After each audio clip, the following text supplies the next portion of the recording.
Hello friends, मी रोहित. हा माझा पहिलाच ब्लॉग आहे. हा माझा प्रवासी रोहित या चॅनलवरती आपलं स्वागत आहे.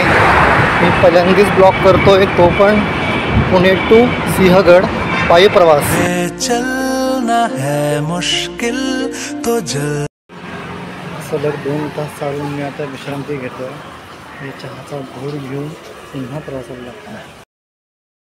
10 मिनिटांची विश्रांती करून मी निघालो पुन्हा पायवाटा किल्ले सिंहगडला. जवळजवळ 8 किलोमीटर नॉनस्टॉप चालून भयानक पाय दुखायला लागलेले, तरी पण थांबायचं नाही. कोंडवे धावडेमधून खडकवासला, इथून सिंहगड.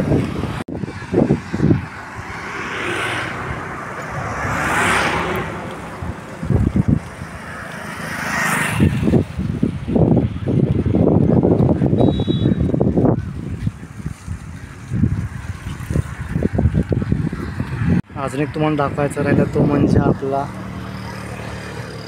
किल्ला, सिंहगड किल्ला. खडकवासला धरणाच्या बाजूचा अत्यंत निर्जन असा रस्ता, जो की अत्यंत भीतीदायक आहे. त्या रस्त्यावरून चालताना कोणीच नाही आहे. एखादा मनुष्य किंवा एखादी गाडी इथून येते. सिंहगड किल्ला.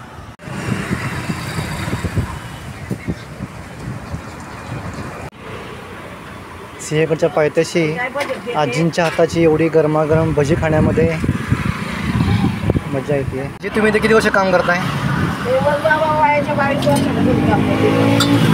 गाईस बघा, मस्तपैकी गरमागरम भजी.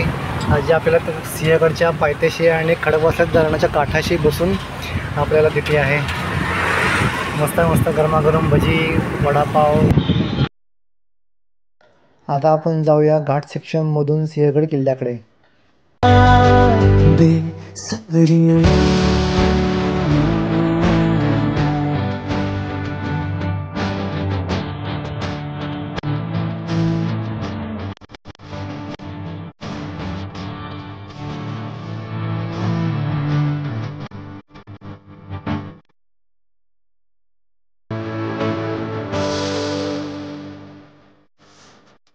फ्रेंड्स, चांदणी चौक पुणे ते सिंहगड जवळजवळ 23 किलोमीटरचा पायी प्रवास करून फायनली सिंहगडला पोचलो आहे.